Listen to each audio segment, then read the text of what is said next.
Hello et bienvenue. Dans la précédente vidéo, nous avons montré déjà comment on peut trouver un modèle en partant d'entrée et de sortie, et c'est cela le machine learning en comparaison à la manière de faire avant qui était d'avoir des entrées et des instructions. Donc le machine learning, le deep learning, c'est trouver les instructions qui permettent de mapper ou de faire correspondre une entrée avec une sortie. En l'occurrence, nos entrées, c'est le nombre de chambres des maisons et la sortie, c'est le prix. Et nous avons vu qu'avec des prix qui diffèrent pour le même nombre de chambres, notre modèle qu'on avait trouvé, qu'on avait inféré très facilement avant, ne correspond plus. Notre y égale à 5 fois x, qui se trouve être une droite, là, avec x est un nombre de chambres et y le prix, on voit que cette droite-là ne correspond plus. Donc du coup, restons dans cette manière de trouver une droite. Puisqu'on voit que notre relation, elle est un peu linéaire, la relation entre le nombre de chambres et le prix, elle est linéaire. Gardons ce modèle linéaire-là que nous avons trouvé au départ. Et donc du coup, essayons de trouver un autre modèle linéaire qui est vraiment proche de tous les points. De manière à ce que, quand on va le trouver, même quand on va faire une prédiction qui est erronée, elle sera quand même proche de la réalité. Parce que là, c'est ce que nous voulons faire. Ça veut dire quoi? Ça veut dire que pour nous, nous avons la droite y égale à 5x. Donc cette droite-là représente tous les points pour lesquels, lorsque on prend le x, le y c'est 5 fois le x. Le prix c'est 5 fois le nombre de chambres. Donc du coup, on peut vouloir essayer cette droite par exemple. Et vous me direz, Kevin, cette droite, elle est plus loin de tous les points que l'autre. Mais en gros, cette droite, c'est juste une droite aussi. Donc, peut-être ici, c'est peut-être y égale à 3x. Et je peux faire une droite comme ça également aussi. Et ça, c'est peut-être y égale à 6x. Pourquoi 3 ici? Pourquoi 6 ici? Vous verrez bien que ici, pendant que par exemple ici, 4 chambres, on est peut-être à 15. Celui-ci, il est déjà à 20. Donc du coup, c'est beaucoup meilleur. Et ici, vous voyez, c'est encore plus grand. Donc du coup, 6x. Donc on voit qu'on a un format y égal à, alors ce nombre-là, appelons-le w, ok? Wx comme ceci, ok? Donc notre travail désormais, c'est de trouver le w, ou plutôt la droite, pour laquelle les points sont proches, le plus proche possible de notre modèle. Alors, réfléchissons. Comment on ferait un truc pareil? Pour ce faire, traçons un repère comme ceci. Prenons l'exemple, on a déjà, supposons que ça c'est la droite. On a un point qui est là, un point qui est là, un point qui est ici, un point qui est là, un point qui est sur la droite. Alors, trouvons le moyen de mesurer la pertinence d'un modèle. C'est-à-dire que dans le cas parfait, si tous les points sont sur la droite, comme c'était le cas pour notre premier exemple, bah du coup, si on essaie de prendre la distance entre le point et la droite, bah c'est 0. Parce que le point est littéralement sur la droite. Donc on a la distance D qui serait égale à 0. S'il y a un point qui est loin, comme ceci, la distance sera très longue par rapport à un point qui est proche. Donc on peut considérer la distance déjà. Et on peut faire la somme des distances pour tous les points. Comme ça nous permet de savoir, de dire que voilà, si on a une droite qui a une erreur qui est moindre, c'est que cette droite-là sera meilleure. Très bien. Donc du coup, on va prendre la somme des distances de tous les points par rapport à la droite. Ok. Mais là, il y a un petit problème qui se pose.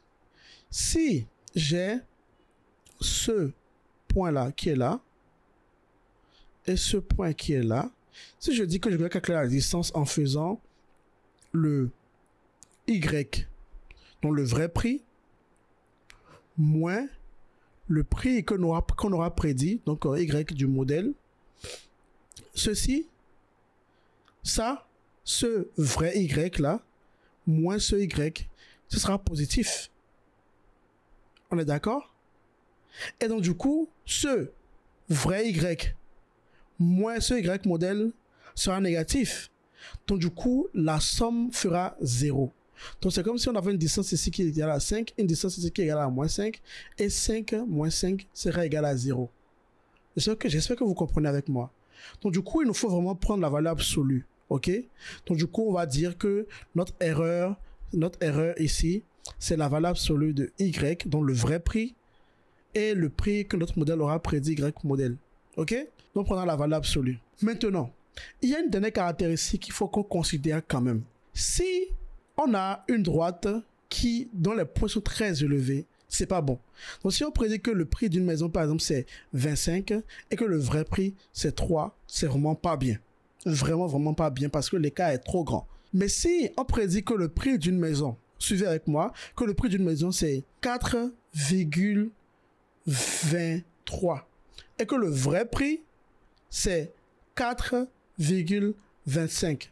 Ben, c'est pas si grave que ça. Parce que l'erreur, c'est 0,02. Tout simplement, quand on fait la distance entre les deux. OK? Mais ici, c'est trop grand. Donc, essayons de trouver une manière de dire à notre erreur que, en fait, les erreurs trop petites comme ça, c'est pas si grave. Mais les erreurs trop grandes comme ça, c'est vraiment très grave. Il y a une fonction qui permet de faire ça, c'est le carré. Pourquoi je dis ça?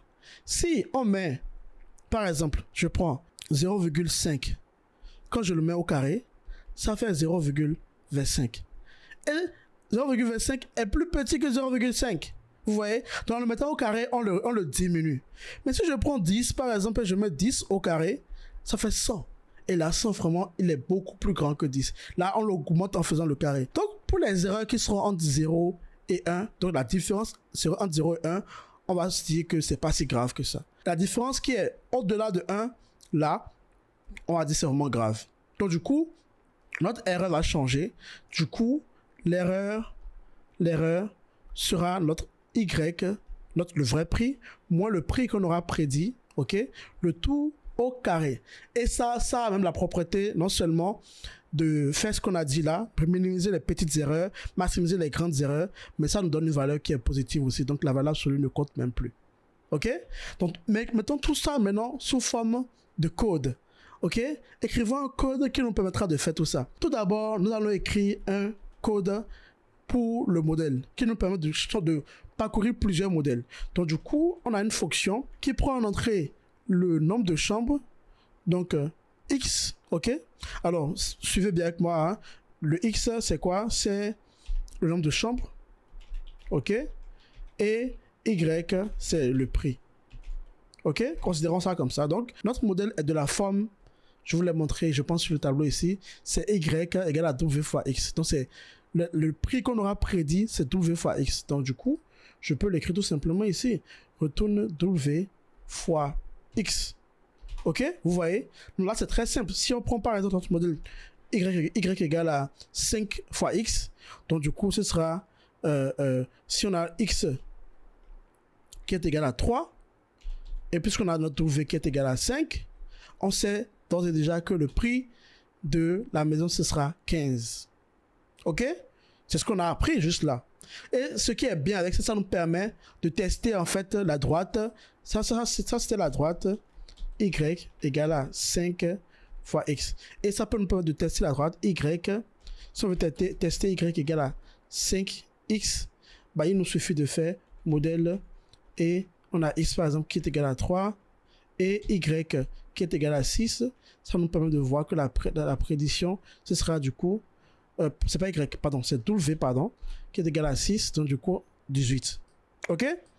Très bien. Maintenant, écrivons l'erreur, parce que nous avons là une manière de calculer le Y modèle, ceci. Ok? Maintenant, il faut qu'on calcule l'erreur. Donc du coup, on va écrire une fonction erreur, def erreur, comme ça, qui prend en entrée quoi? Qui prend en entrée X et le W. Et puis sur l'erreur, pour calculer l'erreur, il nous faut également le vrai prix, qui est le Y. Donc du coup, il prend aussi un Y. Ok? Donc 2 points. Donc tout d'abord, on calcule d'abord le Y modèle, donc le prix qu'on a prédit nous, ok? Qui est égal à quoi? On fait appel justement à la fonction qu'on a définie en haut, modèle, qui prend en entrée le X et le W, tout simplement. Vous voyez? Et une fois qu'on a ça, bah, la distance, c'est quoi? La distance, c'est, on a dit quoi? C'est le Y moins le Y modèle qu'on a calculé en haut, juste là, et on le met au carré. N'est-ce pas? Et comme ça, c'est fait pour plusieurs points, On fait la somme à la fin. Donc pour faire la somme, on va faire quoi? On va faire la distance, on va faire np.somme. Puisque c'est un tableau NumPy, on peut np.somme, on met distance à l'intérieur et on retourne ça. Donc du coup, on retourne ça. Voilà. Ok, donc maintenant je vais vous expliquer si vous ne comprenez pas tout ce qui se passe là. Donc supposons que on a une maison dont le nombre de chambres c'est 6. Ok? Et le prix de la maison c'est 54. Ok? Très bien. Maintenant, nous, on a trouvé comme modèle y égale à 5x. Ça veut dire quoi? Ça veut dire que W est égal à 5. Donc du coup, si on veut calculer l'erreur de notre W égale à 5x, notre modèle, l'erreur de notre modèle, ça fait erreur de x égale à 6, W égale à 5 et y égale à 54. Alors, normalement, si c'est plusieurs x, c'est pour plusieurs maisons, y c'est plusieurs y pour plusieurs maisons et on fait la somme. Mais je voulais vous montrer d'abord le processus. Donc tout d'abord, on aurait dans erreur, ce code-là ferait quoi? Calculer d'abord l'erreur du modèle en faisant quoi? En faisant modèle is w, ce qui est une multiplication tout simplement entre les deux paramètres, puisqu'on a retourné ceci, vous voyez. Donc du coup, ceci ferait quoi? Serait juste une multiplication entre les deux. Donc du coup, entre 5 et le x, ça fait 30. Ça fait 5 fois 6, c'est égal à 30. Maintenant, on va calculer la distance. La distance serait du coup égale à notre y modèle là, c'est combien? C'est 30. Donc notre y vrai, c'est 54 moins le y qu'on a prédit qui est 30. Donc du coup, le tout au carré. Vous voyez, c'est ça la distance. Et comme on fait la somme de cette distance, bah, ce sera la même chose puisque c'est une seule distance. Mais si c'est plusieurs maisons, on calcule la somme et on aura plusieurs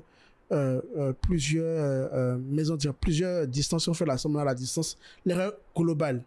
Donc du coup, avec ça, on est en mesure maintenant de tester plusieurs W, plusieurs droites et trouver celle pour laquelle l'erreur est la plus faible. C'est ce que nous allons faire dans la prochaine vidéo.